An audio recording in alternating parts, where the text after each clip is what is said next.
le monde tourne. Direction la Birmanie, refusant de tirer sur leurs concitoyens. Les informations pullulent. Tout de suite, voici les informations. C'est le moment d'ouvrir la page internationale avec Erlichi Dorelas depuis Boston, Massachusetts.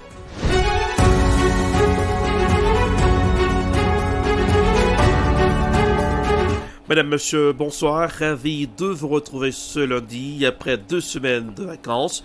De retour pour la page internationale au grand journal du 14h. Frais comme un œuf de Cannes pour aujourd'hui depuis la newsroom de la capitale des grandes universités du monde, Boston, Massachusetts. Erlichi Dorelas pour présenter cette page internationale à Jacques Mel pour le grand journal François Roubans assure les manœuvres techniques. Bonsoir aux auditeurs de la radio évangélique Hosanna 102.3 FM à Jacques Mel. La journaliste et politologue Daria Dongina, fille d'Alexandre Dongin, idéologue proche de Vladimir Poutine, a été tuée dans l'explosion de sa voiture ce samedi 20 août à la banlieue de Moscou. La Russie accuse l'Ukraine d'avoir perpétré un attentat. Écoutons l'extrait de l'envoyé spécial de France 24 sur le plateau de France 24. Et à Kiev, on retrouve pour France 24 Mélina Huette. Mélina, l'attentat qui a coûté la vie à Daria Dugina a été revendiqué par un groupe hostile au pouvoir russe.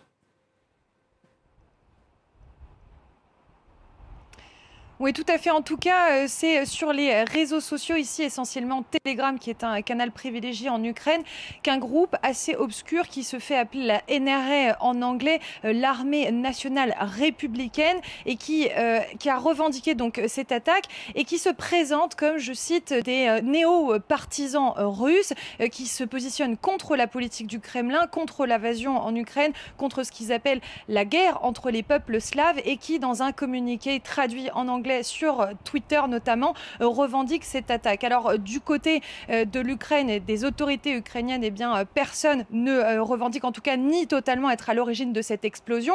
Cela n'empêche pas les autorités russes d'affirmer que c'est Kiev qui est derrière cet attentat. Hier et toute la journée et toute la soirée sur les antennes de la télévision nationale russe, il y a eu beaucoup de demandes de vengeance, d'injonctions à venger la mort de donc Daria Dugina. Ça intervient dans un contexte très très sensible et de tension, il faut le dire, puisque dans 2 jours, ce sera le 24 août, c'est-à-dire le jour national de l'indépendance en Ukraine, qui marque l'indépendance vis-à-vis de l'Union soviétique il y a 31 ans, en 1991, mais qui marque également les 6 mois de la guerre. Et vous l'avez dit dans votre introduction, eh bien, ça inquiète énormément les autorités ukrainiennes. Dans l'une de ses nombreuses allocutions quotidiennes, Volodymyr Zelensky a affirmé que ce serait l'occasion sûrement pour le Kremlin de mener des attaques dans tout le pays.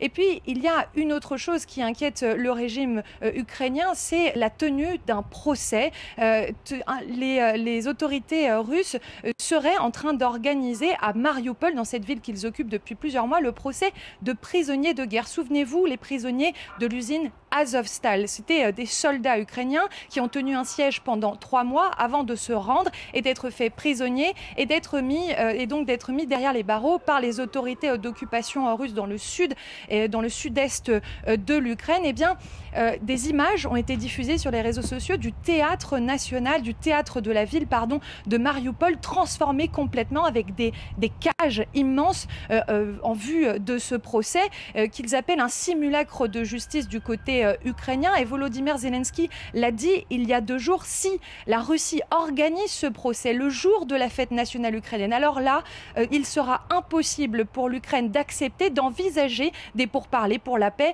impossible de maintenir le dialogue ou d'ouvrir de potentiels accords pour la paix avec la Russie. Merci Mélina Huette avec nous en direct de Kiev. Direction l'Ukraine, la ville de Nikopol est située de l'autre côté du fleuve Dnipro, à proximité de la centrale nucléaire de Zaporizhzhia en Ukraine. Les autorités locales ont décidé de ne prendre aucun risque. Comment elles se préparent à faire face à des situations d'urgence. Voici un reportage signé FGTN News. Chaque jour à Nikopol, des équipes de nettoyage se débarrassent de débris. Des électriciens reconnectent des lignes électroniques endommagées et les habitants sont confrontés à la nouvelle réalité de la destruction de leur maison. Le réseau électrique, les systèmes d'approvisionnement en eau et d'assainissement sont régulièrement endommagés, mais pas sans interruption. Nos lignes électriques sont endommagées tous les jours. Les tirs viennent des forces russes occupant la centrale nucléaire de Zaporijia située à 20 km de là, de l'autre côté du fleuve Dnipro. Les bombardements de ces dernières semaines dans la centrale nucléaire et autour de celle-ci inquiètent la communauté internationale qui met en garde contre une éventuelle catastrophe nucléaire. La Russie et l'Ukraine se rejettent mutuellement la responsabilité de l'insécurité autour de la centrale nucléaire de Zaporijia. Les responsables russes soutiennent que l'armée ukrainienne a bombardé l'usine de Zaporijia depuis Nikopol. Ils affirment également qu'il n'y a pas de personnel militaire dans les zones civiles autour de la centrale nucléaire. Mais avec les frappes quotidiennes et l'inquiétude croissante quant à ce qui pourrait se passer dans l'installation nucléaire, les autorités de Nikopol ont décidé de se préparer au pire scénario. Ce véhicule de surveillance des radiations circule dans la ville pour mesurer les niveaux de radiation en cas de fuite. Nous pouvons restreindre les déplacements des personnes à l'extérieur, nous avons des prophylaxies par l'iode, nous avons également des refuges à notre disposition. Dans le cas d'un accident nucléaire, les niveaux de contamination dépendront de plusieurs facteurs tels que la portée de l'incident et la direction du vent. La moitié des 106 000 habitants de Nikopol ne sont pas prêts à se fier aux instruments de surveillance ou aux mesures d'évacuation d'urgence. Lorsque les bombardements se sont intensifiés, ils sont partis. En Somalie, près de 30 heures après le début de l'attaque de l'hôtel Hayat à Mogadiscio, les secouristes sont parvenus à sortir une centaine de personnes des débris. Au moins 13 civils ont perdu la vie, des dizaines ont été blessés. Voici un reportage signé Africa News. Pendant que le siège de l'hôtel, pris d'assaut par des Chebabs, a pris fin dimanche matin, les Somaliens attendaient anxieusement des nouvelles de leurs proches. Près de 30 heures après le début de l'attaque de l'hôtel Hayat à Mogadiscio, les secouristes sont parvenus à sortir une centaine de personnes des débris. Au moins 13 civils ont perdu la vie et des dizaines ont été blessés.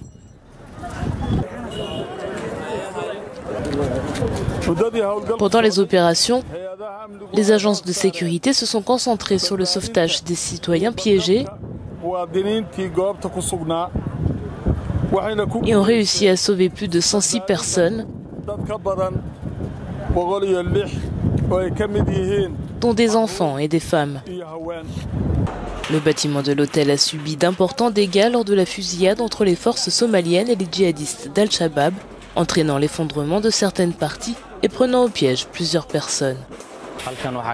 Je peux dire que c'est un désastre ce qui s'est passé ici, qui a affecté notre peuple sur tous les plans, que ce soit la mort ou la destruction des biens. Le siège de l'hôtel a duré environ 32 heures. Les forces de sécurité et Al-Shabaab se sont battus pour nous. Comme vous pouvez le voir, il y a beaucoup de propriétés détruites ici. Ce genre d'incident est répétitif. En tant que jeune homme, nous sommes toujours les victimes de telles attaques.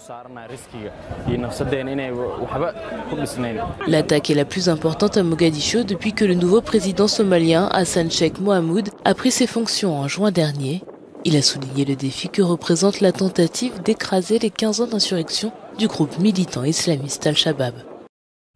Le chef du renseignement intérieur israélien, Ronen Bar, s'est rendu en Égypte afin de rencontrer son homologue égyptien, Abbas Kamel, alors que les relations entre les deux pays sont particulièrement tendues. Voici un reportage à signer I24 News. Le chef du Shabak a d'abord rencontré le chef des renseignements égyptiens, Abbas Kamel, ce dimanche. Objectif de ce déplacement, apaiser les tensions après l'opération Aurore. Dans une interview accordée ce matin à un média israélien, Benny Gantz a confirmé que des tensions avaient émergé entre le Caire et Jérusalem.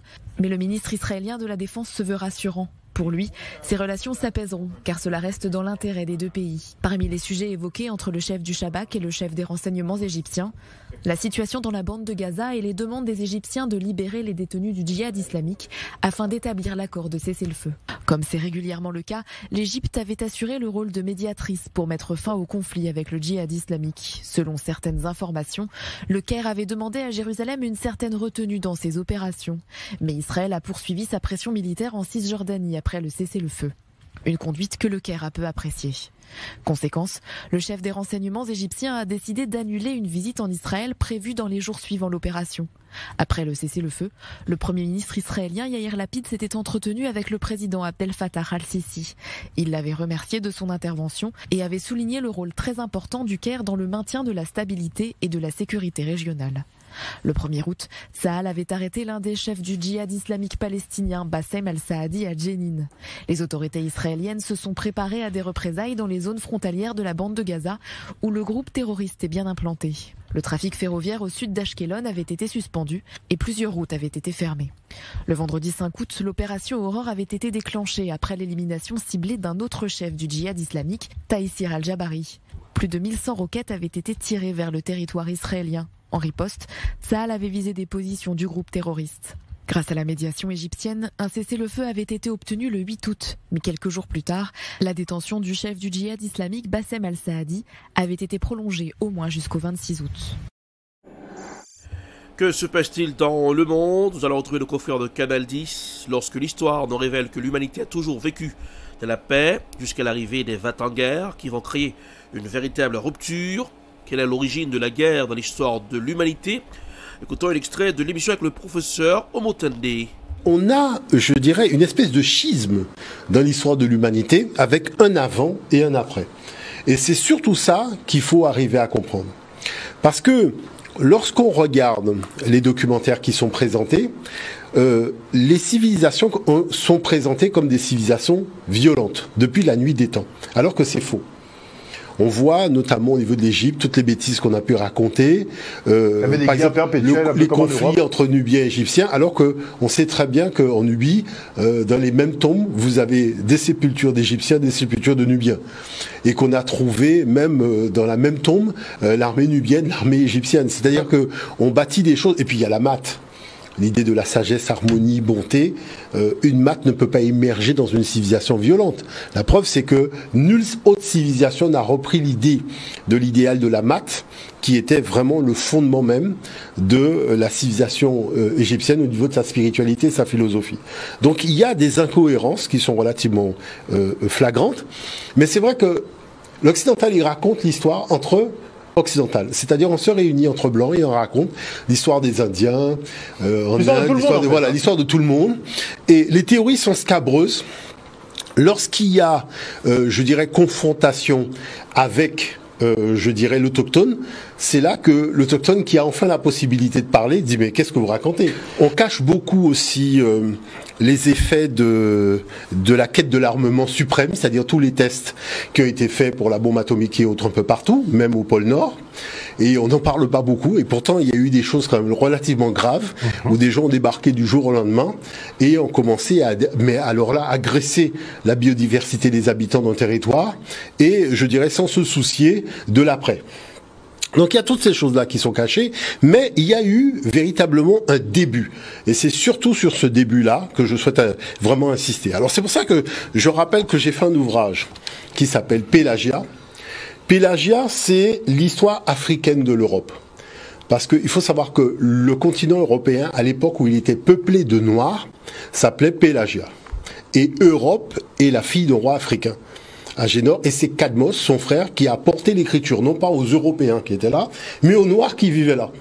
Et les Noirs étaient là un peu partout, y compris en Italie, puisqu'on sait aujourd'hui que lorsqu'on parle du latin, on parle du kikungo et du chiluba. Des démonstrations ont été faites, y compris par des linguistes européens, donc qui se sont bien penchés sur ce lien entre les langues très anciennes européennes et les langues africaine. Donc le latin, c'est de l'africain. Voilà. Maintenant, il y a une chose qu'il faut quand même rappeler, parce qu'il y a des certitudes scientifiques que nous avons aujourd'hui. C'est-à-dire qu'avant, le continent européen était un continent africain. Et ça, on peut le démontrer de plusieurs façons, d'autant plus qu'il y a eu des fouilles archéologiques et des tests ADN qui ont été faits, et des reconstitutions un petit peu plus objectives de la réalité. La chose qui se passe, c'est que, vous voyez, on travestit les faits Parce que vous avez remarqué tout à l'heure dans le document. Et voilà, c'est la fin de la page internationale pour ce aujourd'hui. Merci de l'avoir suivi. La production est signée Elprod. Réalisation Télé Beltor pour le compte de la radio évangélique Hosanna 102.3 FM à Jacmel. Pour présenter cette page internationale, Ehrlich Dorelas depuis Boston, la capitale des grandes universités du monde. Coup d'œil sur la météo pour aujourd'hui. En ciel sans soleil à Boston, 73 degrés Fahrenheit, 23 degrés Celsius. Jacmel, 87 degrés Fahrenheit, 31 degrés Celsius. Bonsoir Lionel, bonsoir Rubens, bonsoir aux auditeurs de la radio évangélique Hosanna 102.3 FM à Jacmel. Passez un excellent lundi accompagné de la radio. Bonsoir, à demain. C'était la page internationale avec Ehrlich Dorelas.